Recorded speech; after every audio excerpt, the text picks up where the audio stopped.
that sudden tightness in your chest, the invisible vice gripping your ribs until breath turns shallow and urgent. You know it too well. The mind racing through catastrophes that haven't happened, looping through imagined failures like a broken film reel. The crushing weight of dread when everything seems calm. The exhaustion of smiling while your soul screams into a void no one else hears. You've tried everything. Mantras, breathing techniques, numbing distractions. Yet the beast remains, coiled in your belly. But what if you've misunderstood this struggle entirely? Carl Jung, the visionary who mapped the uncharted territories of the human soul, revealed a radical truth. Anxiety is not your malfunction. It's your psyche's most sacred alarm. It erupts when your authentic self is suffocating under layers of borrowed identities, buried traumas, and abandoned dreams. This isn't a chemical glitch to medicate away. It's a spiritual uprising, a revolt of the fragments you exiled to please others, to fit in, to survive in a world that rewards masks and punishes truth. Jung called anxiety the soul's thunder, a storm warning that you've drifted too far from your own depths. Every palpitation is a Morse code from your shadow. Every sleepless night, a protest march of denied desires. The modern world sells you coping mechanisms, but Jung offers liberation. Anxiety isn't your enemy. It's your exiled self pounding on the doors of consciousness, demanding asylum. From childhood, you were trained like a bonsai tree, pruned into pleasing shapes. Don't cry. Stop being dramatic. Good girls don't get angry. With every silenced scream, you buried alive parts of yourself society deemed ugly, dangerous, or inconvenient. You entombed your rage in polite smiles, your grief in productivity, your wildness in routine. Jung named this mass grave the shadow, the psychic dumping ground for everything you refuse to acknowledge. Your secret envy, your taboo yearnings, the primal fury you disguise as martyrdom. But corpses don't stay buried. Your shadow wages guerrilla warfare through anxiety's sabotage. Why do you freeze before success, blow up at small slights, feel crushing guilt for resting? That's not you failing. It's your shadow detonating landmines under the persona's perfect lawn. Society rewards your dismemberment, promotions for the numb, praise for the people pleasers, applause for those who sacrifice their truth on the altar of niceness. But the bill comes due in panic attacks that hijack your body, in phobias that materialize from nowhere, in the haunting sense that you're impersonating your own life. Jung's diagnosis cuts deep. People don't have ideas. Ideas have people. Your anxiety symptoms aren't random. They're the shadow's hieroglyphics. The knot in your throat? A strangled truth. The insomnia? A soul burning the midnight oil to process what the daylight self denies. Until you turn and face what you've exiled, anxiety will keep speaking in the only language left to it, the syntax of suffering. Anxiety doesn't live in your mind. It colonizes your flesh. It's the tremor in your hands when you reach for connection, the acid bath in your stomach before important meetings, the concrete slab between your shoulder blades after days of swallowing words.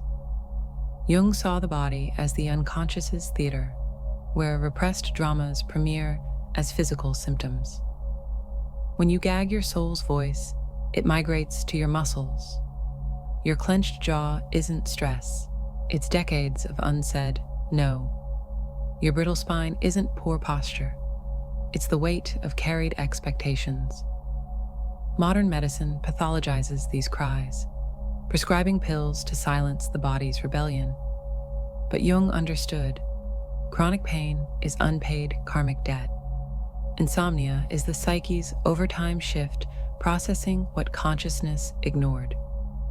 Even allergies can be the body rejecting toxic environments the mind tolerates. This is why management techniques fail. You can't meditate away a lifetime of self-betrayal. When your nervous system screams into red alert without external threats, it's because the real war is internal. Your immune system attacks itself when your psyche does. Your gut microbiome frays when your life lacks true nourishment. Every somatic symptom is a telegram from the depths. Your choices are poisoning us. Change course or collapse. Healing begins not with fighting the body, but decoding it. That recurring back pain? Trace it to the burden you carry for others. The mysterious rashes. Map them to relationships that erode your boundaries. Your flesh is your most honest biography. Your anxiety isn't a curse, it's a birth pang. Jung called the rebirth journey individuation, the alchemical process of reclaiming your fragmented self. This isn't self-improvement, it's soul reclamation. It demands descending into the shadow's labyrinth with no armor but brutal honesty. You'll meet ghosts, the child you abandoned to please parents, the artist you starved for stability, the rebel you handcuffed to fit in. Individuation means holding your contradictions, the saint and the sinner, the genius and the fool, without flinching.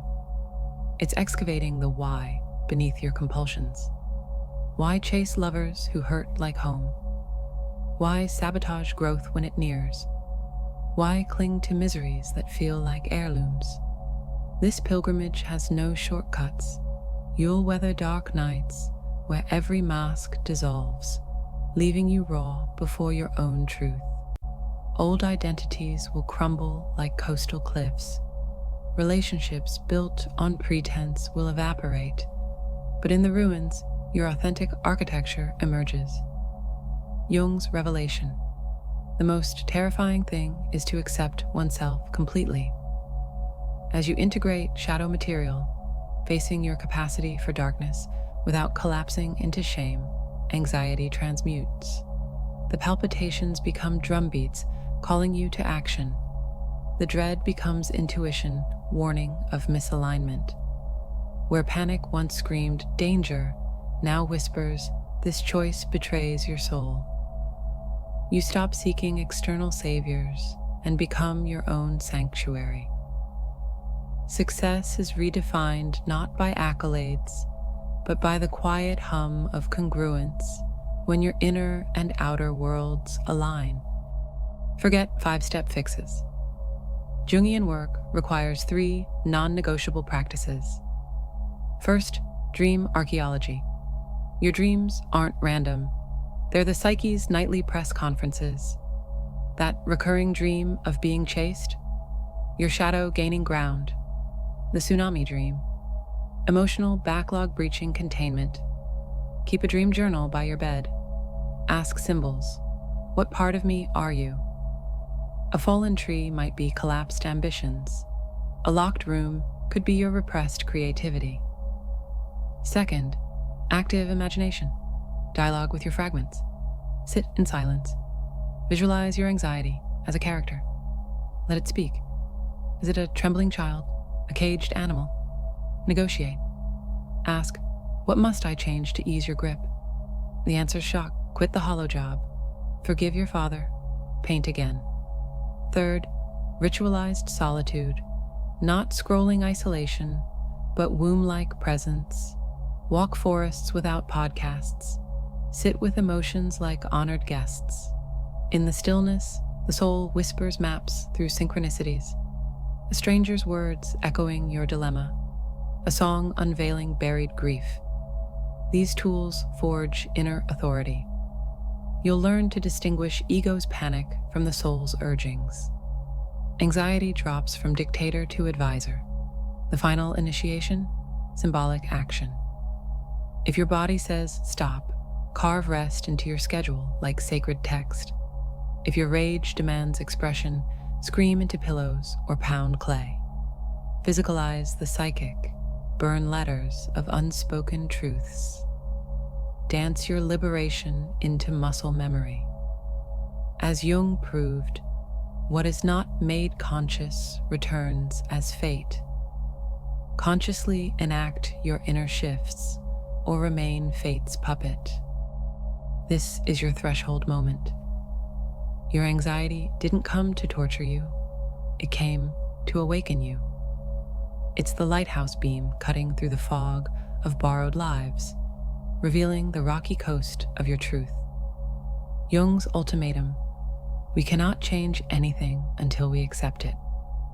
Stop pathologizing your sensitivity. Your trembling isn't weakness. It's the exquisite radar of a soul refusing numbness. That overthinking. It's your psyche solving puzzles your ego avoids. The prescription isn't less feeling, but more authentic expression. Today, choose one buried truth to air. Tell the kind lie you've upheld. I'm fine. Admit the hunger you've starved. I crave adventure. Your body will sigh in relief.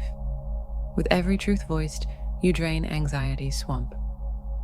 Remember, this isn't about eradicating discomfort, but honoring its intelligence. The flutter before a brave act isn't anxiety. It's your soul stretching its wings. Jung's legacy lights the way. Your symptoms are sacred graffiti pointing home. The journey demands courage, but the cost of avoidance is your aliveness. So breathe deep, turn inward, whisper the vow that changes everything. I choose to meet myself. Your wholeness is waiting.